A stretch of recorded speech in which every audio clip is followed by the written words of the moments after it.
presentation is absolutely fantastic. It's the right direction of where we have to go.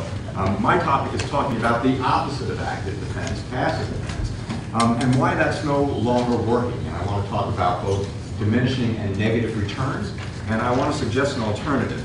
And basically, what you're going to see over the last 15 years, I was with the FBI for 17 years, and what you're going to see is that basically the strategy of the United States and globally has been to work with the vulnerability mitigation side, like Department of Homeland Security, for example, and private sector, and has really strayed away with the folks who are going after the threat actors, the FBI, CIA, NSA, in conjunction with the private sector, right?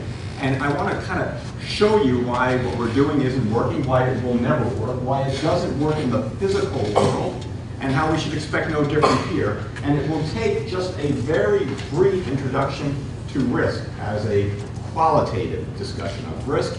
And then we're going to charge through. I think that the balance is really good, and it's going to lead back into this slide. So passive defense. When I say passive defense, I'm talking about looking at your vulnerabilities, looking about your defenses, how you mitigate the fact that you are penetrable, your systems are penetrable, someone can break in. Right? That's all we keep hearing. There's this focus on the victim.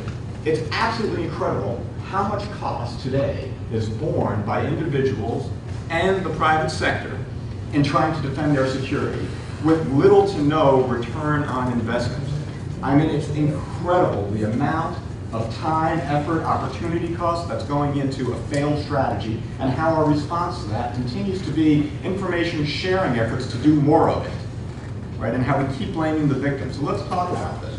Risk has three components to it. There's only three levers to all of risk: threat reduction, vulnerability reduction, and consequence reduction. That's it. There's a classic formula that doesn't do much quantitatively, but is very good qualitatively, and it's risk equals threat times vulnerability times consequence.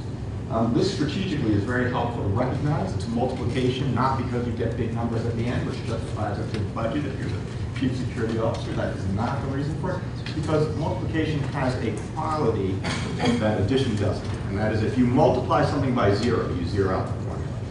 So it means that if you could get threat down to zero, it doesn't matter how big your vulnerabilities or consequences are, right? It doesn't matter. There's no risk. And that plays its way out. You bring all the vulnerabilities to zero. It makes no difference how big a threat or consequences there would be. Same thing, of course, on consequences.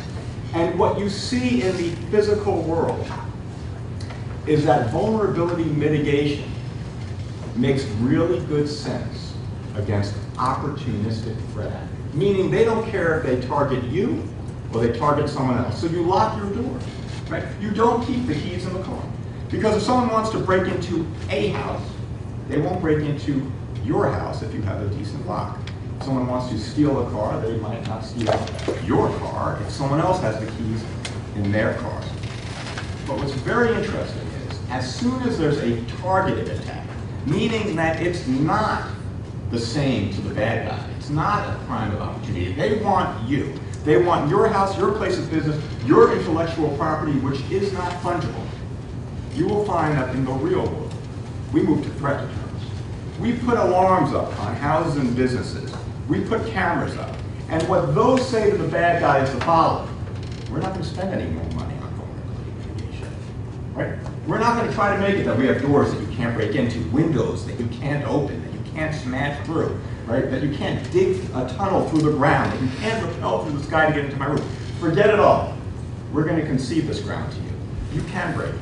But now it's not about me anymore. Now it's about you. I'm going to put up an alarm now. I'm going to put up a camera. I'm going to detect who you are, and we are going after you now. It's threat deterrence.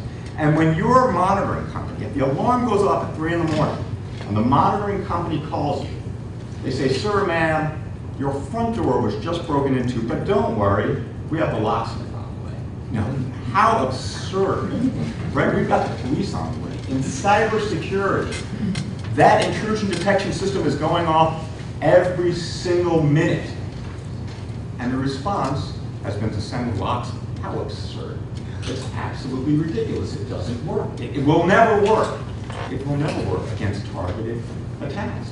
And so we have none other than the National Institute of Standards and Technology that say to the chief security officer, you will get so many alarms that you're just going to have to prioritize which ones even to look at. I mean, could you imagine a world, right, where if you had cameras and alarms and you call up the police and you say, well, there's one guy that came to my house, he had a chainsaw, the next guy had a rifle, the next guy had a battering ram, and they say, well, which one would you like me to look into? And that's if they're even talking to you at all, right? And this shift, right, so this notion in cyber that we've decided that it's about vulnerability mitigation and we've given up on threat deterrence is absolutely why we're in the state we're in. Sometimes you cannot build the defenses that are necessary. And when you hear the statements that everybody is being intruded upon, small, medium, large businesses, heck, Google, Microsoft, Apple, Facebook, RSA, right? If these guys can't keep the bad guys out, where does that leave most of our country, right? We've got dissident groups, newspapers, small and medium businesses, which, by the way, have most of the research and development in this country. They're all being broken into left and right. And for some reason, we keep telling them, you know what the government's role is going to be? To give you more information to better protect yourself. It will never work against targeted attacks. It can't work, okay? And so they keep putting in more money without return on investment. That's called diminishing returns. What is negative returns? Negative returns is when you actually make the problem worse by your reaction. Okay? That's what we're doing here.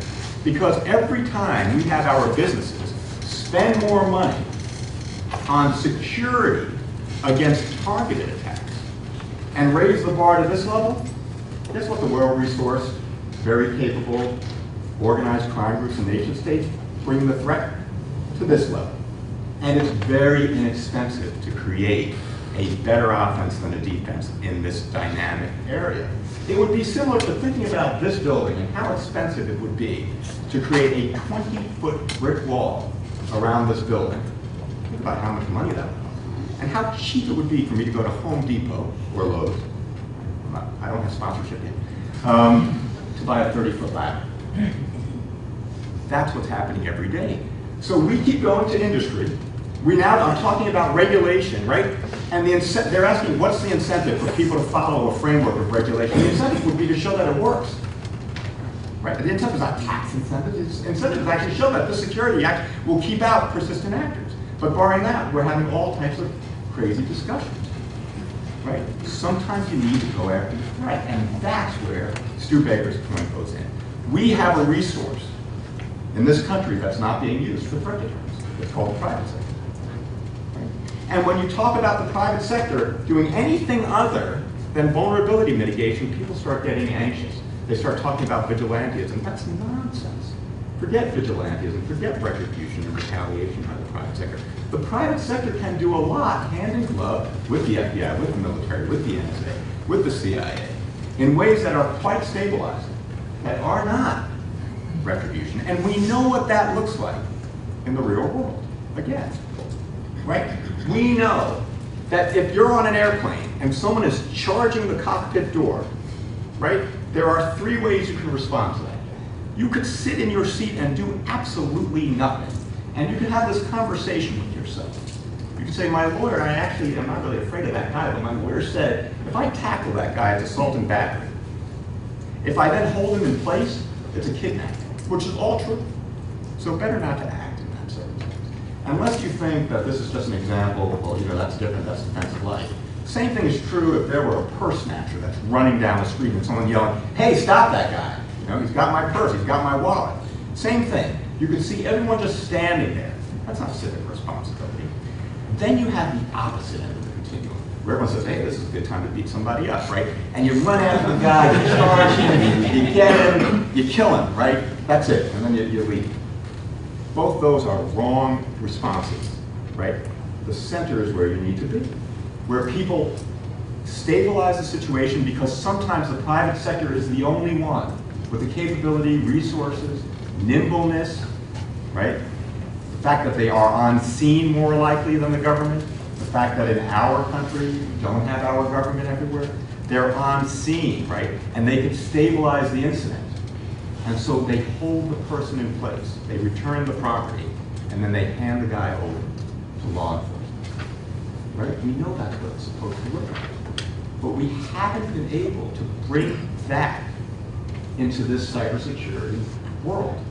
And until we realize that at the end of the day, when you're talking about advanced threats, it is about threat deterrence, okay? When you talk about advanced threats, putting more money into vulnerability mitigation is escalatory and has negative returns.